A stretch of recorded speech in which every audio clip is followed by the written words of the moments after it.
How should we approach a problem like this? There's a lot going on, and that is a 5.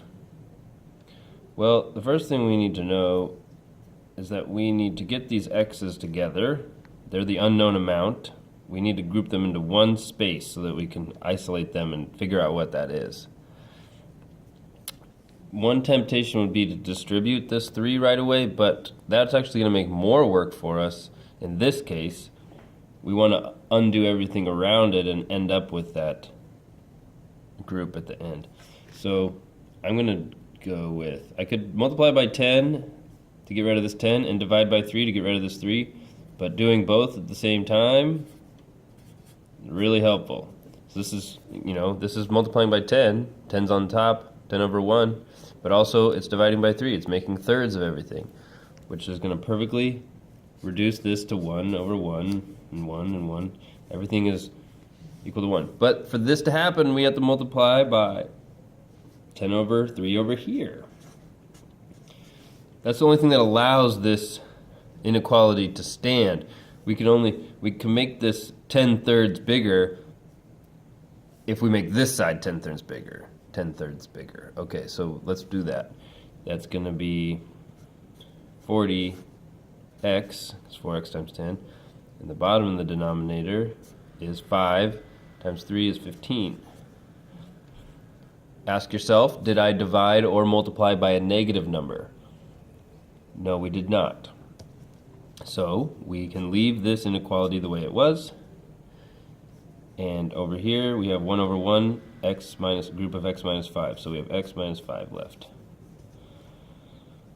All of this was taken care of. One of these groups. Okay, we still have some x over here and some x over here. So to remedy this situation, we will subtract an x from both sides. We have negative 5 is less than... Now, there's a negative quantity involved here, but I did not divide or multiply by this. I subtracted it.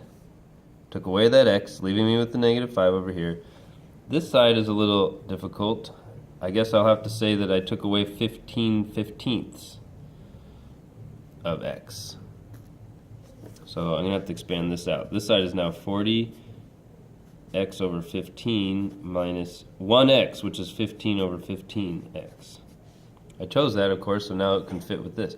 I have 40 15ths times x minus one of those.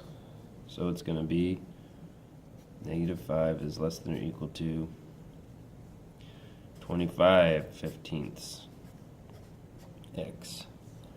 And now I'm almost done. I want 1x, not 25 15ths of x, so I multiply again by 15 over 25. That's not 25. 25. Reducing all this down to one size x. But that's only allowed if I also adjust this side by 15 25ths. Make that negative 5 over 1. 15 times 5, it's going to be negative 75 over 25.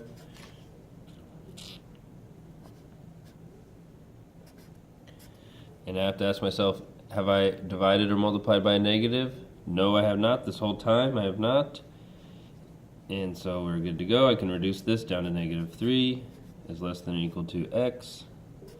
And lastly, I should make a little picture of this. So here's my number line, negative 3. It can be equal to negative 3, so close dot. And, negative 3 is less than x. So x's are greater than negative 3. If you start at the variable is greater than negative 3. Negative 3 is less than all the x's. So the x's are greater. Trick move.